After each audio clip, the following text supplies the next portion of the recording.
All right, what is going on, everybody? It's Matt with That's Fight Media coming at you guys with yet another video. You guys already know what time it is. It's time to bring on that boxing. Today we're going to be talking about Teofimo Lopez. You know, a lot of people are criticizing his performance, you know, all the haters, everything. Definitely wasn't the cleanest win, in my opinion. You know, do I think he did enough to win? Yeah, but I could also see them giving it to Sandor Martin. I thought it was just such a close fight. It was very competitive. Just one of those fights where you just definitely don't want to be a judge because you're going to get criticized either way. But I thought the one where, you know, taking into account one knockdown, the guy that scored it, you know, really close for, really wide for Teofimo and had, you know, Sandor Martin only winning 2 rounds. Could be a little bit iffy, could be a little bit, you know, controversial, for sure. But at the end of the day, I can't be too mad at the decision. I'm not a professional, you know, judge. From what I saw, just the eye view, I could just tell that it was a competitive fight. You know, it's hard to, you know, do you take into account, you know, the knockdowns? Are you more of the guy that judges the fight from an aggressor standpoint, or do you got like the guy that kind of hits and moves? It depends. That's influences how you score the fight. You see how Sandor Martin fights previously. You say, I kind of like how he fights.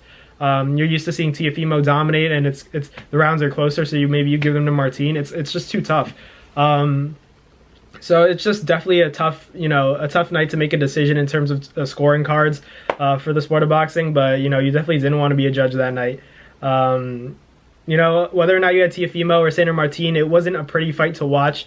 I think that, you know, Teofimo, he would say it himself. He said that, you know, he fought better in the Kambosos fight. I think that it definitely wasn't the best version of Teo. But then again, you have to give yourself credit and then also give Sandor Martin credit because he's not an easy guy to fight. And I think that's something that a lot of people aren't taking into consideration, that he's just a difficult guy to hit. You got to chase him, hunt for your food, cut the ring off, easier said than done. So, you know, Teofimo, I think that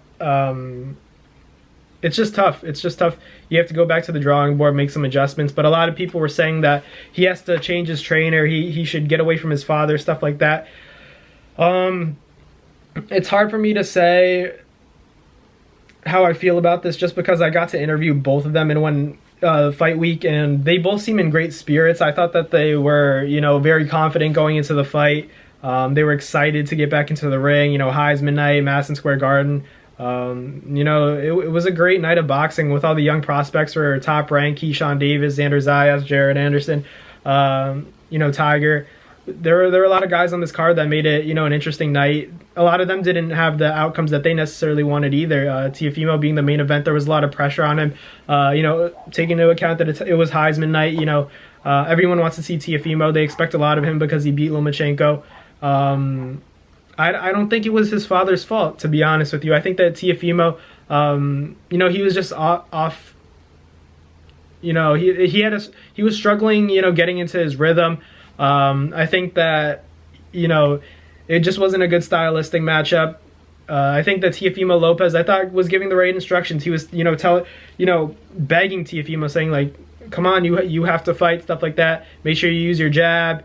You need to win this round, stuff like that. He was giving good advice to Teofimo. He wasn't, you know, saying, you know, you're beating this guy, blah blah blah. He was saying stuff like, you know, this guy doesn't want to be in there with you. Stuff that's good to hear, but at the same time, he wasn't, you know, saying to Teofimo like, you don't have to lay your foot off the gas pedal, stuff like that, because, you know, you're winning the fight, you know, because we expected stuff like that because we hear stuff like that from Teofimo's father. I thought that Teofimo's father gave him good instructions. I think that it wouldn't hurt to, you know, not necessarily change trainers, but maybe, you know, get another guy in there, see how you like hearing instructions from him. You know, there are a lot of good trainers out there. You know, it just becomes, you know, an issue of, do you want to train on the East Coast, the West Coast? It's that father-son, you know, dynamic that it's hard to break up because they've gotten to a point where they've had a lot of success. They beat Vasily Lomachenko, one of the biggest upsets we've ever seen in the sport of boxing. So it's hard to say. They've been at the pinnacle and they got there with Teofimo Lopez Sr. So to remove him, it would be difficult. I don't even know if I would remove Teofimo Lopez Sr. I would say, you know, you definitely just want to get a guy, you know, a new voice that could probably inspire you to, you know, make you work harder. When you're listening to the same voice, you know, even for those who don't box, you hear your parents telling you all this information. You don't hear, you know, you don't get inspired by that at some point because you're accustomed to hearing that, you know, the criticism or the motivating words. At some point, it stops having the strong effect that you'd expect it to have. So I feel like hearing it from a different guy, Joe Goosen, a Derek James. There are a lot of guys out there, and Eddie Reynoso. I think that these guys are all guys that could help Teofimo, you know.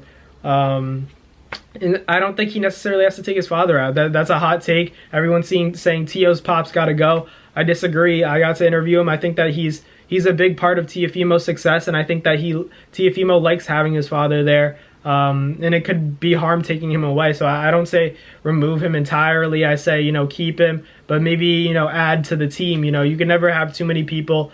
You know, he's an athlete, but at the same time, you can't rely on athleticism against guys like Sander Martin, because they'll pick you apart. They'll make you look ugly. They'll catch you coming in like he did. You know, Teofimo definitely didn't look great, but I think it's something that he can come back from and not necessarily have to remove his father from the team. Or, you know, I think he'll give good advice. He needs his father's words of encouragement. You know, it does help him, but at the same time, to hear a new voice, to get a new perspective is always refreshing. You know, it's refreshing, and I think it's something that would serve Teofimo some good. That's just my humble opinion, but at the end of the day, it's Teofimo Lopez's team. You know, this is his career, and he has the right to choose what path he wants to take. You know, we'll see what he does, but I want to see him back in the ring. I want to see him stay active and, you know, get back. You know, I don't want to see him questioning himself, because I know that he has it. I know he still has it. It's just about, you know, separating work from emotions and, you know, blocking all the outside noise, like I've said before. So, you know, respect to Teofimo. I don't, you know, my last words, I don't think that he should change trainers. I think that, you know, he could. It wouldn't hurt to hear a new voice. That's what I've been urging. I don't think he necessarily has to, you know, make someone else's head trainer. It could help to hear that new voice is all I'm trying to say. But let me know in the comments what you guys think. Do you guys think Teofimo Lopez Sr. has to go? Or do you guys agree with me and say, you know, he doesn't necessarily have to go, but, you know, they have to switch up the power dynamic so someone else could be motivating and kind of give him a new look. But let me know in the comments what you guys think. Like, comment, and subscribe. Thank you guys for watching, and I'll catch you guys later. Peace. That's going to do it for another NASFIGHT Media video, guys. Thank you guys so much for watching. It's been your boy, Matt Nabong, with another video. Hope you guys enjoyed it all. Thank you guys for the constant support. Salute to y'all always. It's been your boy.